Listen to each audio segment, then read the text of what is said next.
Obboleewwan assalaamu alaikum akkam jirtan YouTube irraa tamaan badeen ture. Ammoo mucaa akkuma viidiyoo gara mata duree agarta kana mucaa bareedaa bifti isaa bareedaa dhaabni isaa bareedaa kan kaleessa of ajjeese ajandaa ta'ee jira. Mucaan kun ofuma hojjese namni ajjeefne viidiyoo gabaabduu fi maaliif akka tu'e waan tokko wal yaadachiifna. Itti aansuudhaan ammoo ijoolleen Yamanii keessatti baqattoonni Itoophiyaa kan Yamanii keessa jiran walumaa galatti reefkii haga uwwanaatti bakka Ameerikaan yookaan immoo Huutii rukutuudhaaf jettee boota kaampii Huutii rukutuudhaaf jettee ijoolleen kun qabaan hidhaa keessa jirani. Rukuttee namoota 68 oli du'aan fuudhameera haga uwwanaatti. Ammoo kan jedhamaa jirutti baay'eedha kan hafe. Reefkii kan hafe baay'eedha hammallee. Ganaa fooqiitti caccabe waan ta'ennaan Ameerikaanii akkuma Huutii balleessina jettee karoofattee Saawud Arabiyaan Yamaniin tumtee dhabdee dhiifte ammoo Ameerikaatti dabarfatte. Obboleewwan akkuma Ameerikaan sababa Huutiin sababa Filistiiniif gargaaraniif jechuudha. Kanaafuu mee isatti deebinaa obboleewwan kiyyaa mucaan kun Dambidoolloodha mana abbaa alangaa Dambidoollo keessa hojjeta. Mucaan bareedaan kuni mee viidiyoo isaa ilaalleeti walitti deebiname gabaabinaan. Biiroon Abbaa Alangaa Waliigalaa Oromiyaa du'aan addunyaa kanarraa boqochuu Abbaa Alangaa magaalaa Dambidolloo Obbo Gadaan baay'eetti gaddi guddaan itti dhaga'amuu ibse. Abbaan Alangaa kun waajjira Abbaa Alangaa godina Qellem Wallaggaatti Abbaa Alangaa waajjira Abbaa Alangaa magaalaa Dambidolloo ta'uudhaan osoo hojjechaa jiru lubbuun isaa guyyaa kaleessaa jechuunis Eebila 29/2025 du'aan addunyaa kanarraa boqotee jira. Biirichi ibsa isaa keessatti akka himetti Abbaan Alangaa kun yeroo dhiyoon gara biiroo keenyaatti kan makame yommuu ta'u adoolessa tokko bara 2025 Abbaa Alangaa ta'uudhaan qaxaramee haga har'aatti uummata isaa quuqamaa haqummaa qulqullummaa fi naamusa olaanaadhaan tajaajilaa kan ture ta'uu isaatii jedhee jira. Biiroon Abbaa Alangaa Waliigalaa Oromiyaadhaa du'a Abbaa Alangaa Gadaatti gaddi guddaan itti dhaga'amuu ibsaa Waaqayyo lubbuu isaa jannataan haa qananiisu jechuudhaan akkasumas maatii firootaaf hiriyoota isaatiif obsaaf jajjabina hawwee jira. Gadaan kaleen isaa dhibamee yookaas fayyid ta'uu isaa dookteriin itti akka ture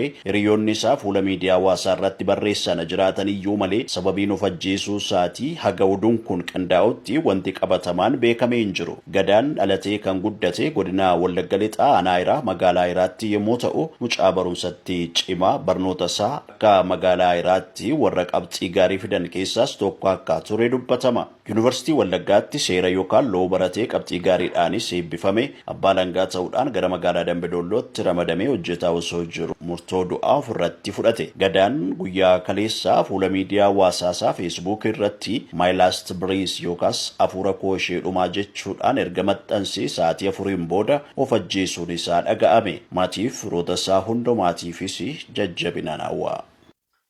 Akkuma viidiyoo dhaggeeffattanii kaatan obboleewwan kiyyaa Gadaa Abdiisaa dhalataa Wallaggaati.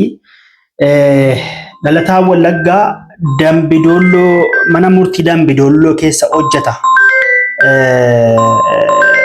Mucaan kuni garuu hin oolle inni ammoo waan isa mudateef waan isa rakkise rabbumaan qofa beeka. Isinii galee waan isa rakkiseef waan isa mudate rabbumaan qofa beeka. Mucaan kun bifti bareedduun dhaabni bareedduun yoo isin laaltan wanti ni bade hin jiru. Garuu ammoo akka jedhamaa jirutti guyyaa wanta akka rakkoo tokko irratti nagarre garuu guyyaa muraasa dura mana yaalaa dhaqee dhibee kalee qabda jedhanii doktorri itti himani.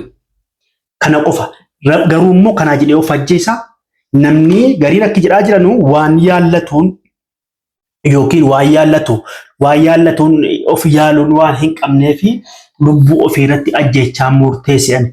Gariin ammoo cunqursaa saba isaa ilaaluu dadhabee cunqursaa fi miidhaa saba isaa ilaaluu dadhabee haqni waan hin jirreef of ajjeese jedhan. Gariin ammoo majoo dubbatan wallaalanii dhiifama godhiif yaa Waaqa dacheetti jannata lubbuu isaa jannataan qanansiise jedhaa jirani. Wanni inni du'eef haga uwwanaatti wanni inni of ajjeeseef hin beekamne.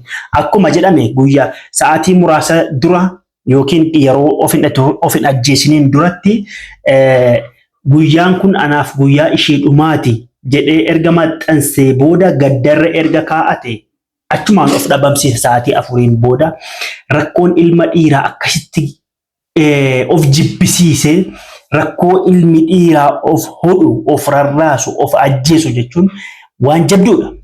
Garuu ammoo waan akkana godhateef Allahu a'lam rabbumaan qofa beeka. Aga wanaatti wanni baraman jiru. Tarii ammoo yoo kana irratti wanna biraa yoo waan of ajjeeseen dhagahamuu waan tarii namatti mee maatiitti mee jiraate yoo jiraate ammoo waan gadhiifameen isiniin geenya inshaallah. Ijoolleen keenya Yamaniin jiran Sa'adaan namoonni Yamaniin deemtanii beektanu ni beektani. Sa'adaa jechuun bakka lola hamtuu daangaa Saawudii irraa. Akkuma beekamu Saawudii qaxxaamuruuf achitti qabamanii walitti qabamanii mana sirreessaa jiru. Badii tokko maleedha Yamaniin keessatti hidhaanii achitti maneedhaa sanatti Ameerikaan Huutii barbadeessina jettee kaampii jalaa rukutuudhaaf achitti roobsite ibidda. Ijoolleen kun mana hidhaa keessaa hogga ka'anu achitti gizee balaan kun dhufu mana hidhaa keessa jiru achitti xiyyaarri kun ibiddatti roobsee hammi hafee garii miila ciccitee garii jismi kana ciccitee gariin du'e isa haakimiitti fe'ameen haakimiitti baatame isa yaalamaaru malee namoonni 68 ol gara 70 gahan reeffi isaanii ciccitaan funaanamaa ture. Gariin ammoo ganaa fooqiin caccabaan fooqii qotamee barbaadamee taankiin qonnaan keessaa fuudhama. Namni bakka danda'u qofaa erga funaanee hamma kana hime malee jechuudha. Kanaaf rakkoon alaaf keessaa saba keenyatti baay'ee hammaachaa jira. Rabbiin nuuf alaafisu rabbumaa waliin kadhachuudha. Ammoo marrajaa biraa fi kutaa biraa walitti deebinutti galatoomaa siin jedha. Wassalaamu alaikum warahmatullahi wabarakatuh.